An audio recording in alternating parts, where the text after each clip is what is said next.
All right, so now we are back with what it's like to develop these images in Lightroom. And it's very similar to how I would develop images that I took on a regular digital camera. And I basically have already imported my files. In this session, I only shot 12. I do cull down what I work on. My main goal is basically to get one good image. So that one image I will post to Flickr, and I pretty much leave the rest of them on the cutting room floor. Every now and then I might go back and say, hey, I really like the way this turned out. I never posted anything about it. And there's the possibility that I'll get that posted as well, just as sort of like a follow up, like a cutting room floor image. Here you go. Doesn't usually happen, and I have a ton of computer space on my hard drive I could probably save if I just got rid of all the stuff I never posted. However, I'm kind of a hoarder when it comes to that stuff. So I'm going to basically show you what I go through whenever I'm deciding on what images to edit and post process. So we're going to start with development. So this was the first shot. It was more like the test shot, which is cool. It's just not what I was really interested in. Shot number 2, wasn't in love with the pose really. And shot number 3, starting to get in the element of where I wanted things to be. Let's see, shot number 4. So this is with the depth of field dialed in. Trying to find the one that had the serious depth of field. Okay, that one had the serious depth of field. It's okay. I could see where I would use that, probably. And then, let's see, let's go. I changed my framing of my character a bit with this. And then added depth of field with that one. Changed my framing and scene again. I started to really dig this night stuff. Particularly when I moved her over, which is the last image that we ended up with. And I like the rain, kind of breaks it up, looks more realistic. I've got some leading lines going on with this tunnel leading up to my character. This is probably more in line with what I like to do. I do like to keep my character a bit close if I can. I put so much love and detail into her that it kind of gets lost when I'm doing shots like this, where she's so far out. They can be useful if I'm trying to tell a story, but I don't know. Again, just depends on my mood at the moment. So I'm probably going to start tweaking. I might actually end up tweaking one of these because I still find value in this setup. Probably like this one. This one more than any of them. Okay.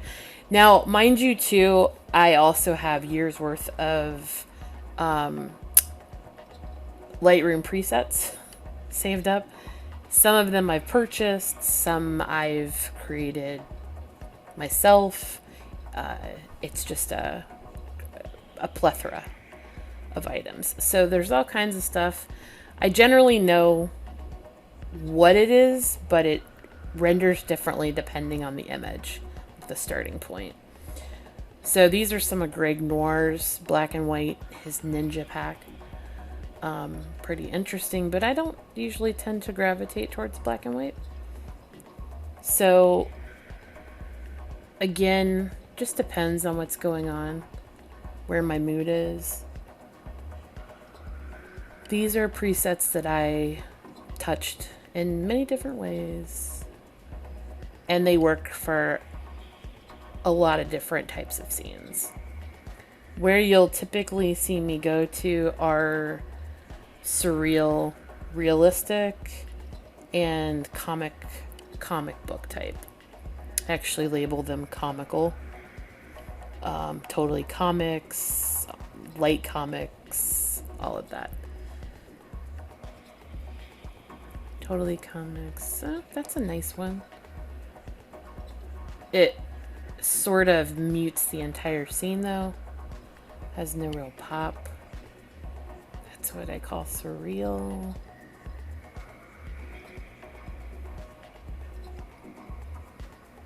It's really just a matter of finding what works with the image.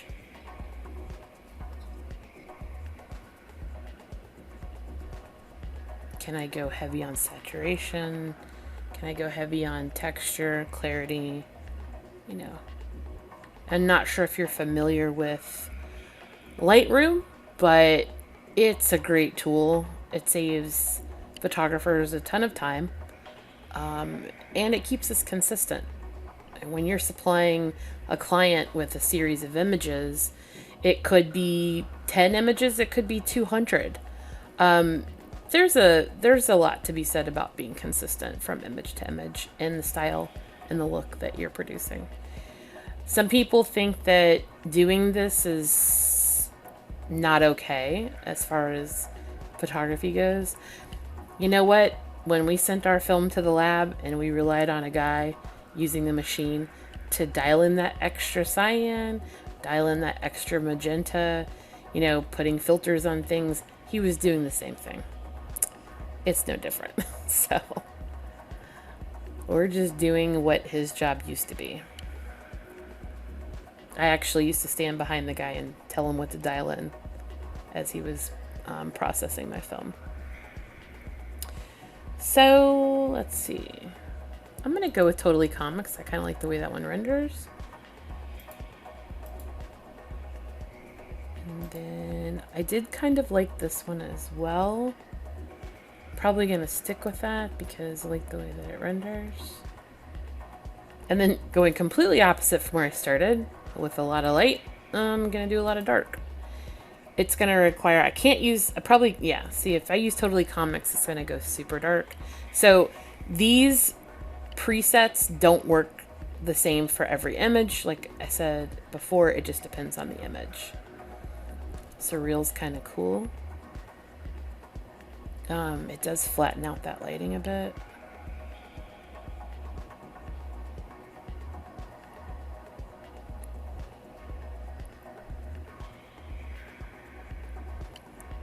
Just trying to find something I'd be really happy with. Oh no, I kind of like reels. I name my shit so funny sometimes, but like reels. Maybe we'll go with that. Like reels, yeah. So I like the like reels. Got a little too much grain in there, so we're gonna back the grain down a bit. I'm gonna come over here to my sidebar. I'm at 49, so that's pretty ridiculous for a digital image. I'm gonna back it down to like 5. Yeah, that should be enough. People don't realize how much noise / grain there is in a real image. Digital has taken, and that, when I say digital, I mean 3D virtual photography, takes that grain away. There's a lot of perfection. And I know I said way early in my series how much I like the perfection and imperfection. So I add grain a lot to my images because I want it to look like I shot it on film. It just really lends to the image. So I'm probably just going to land with this one. This is probably the one that I'm going to end up posting. Despite the fact that, you know, I like these, I dialed them in, but I don't know. Impact wise, personally speaking, I feel like this has a bigger impact. So I'm going to likely go with this one.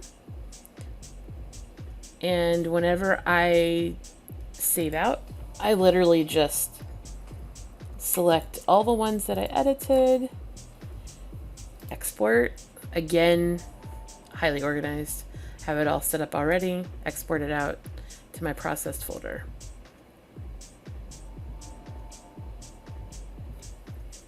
Once that's done, I could take it into Photoshop, and I will get right back to you on Photoshop. Thank you.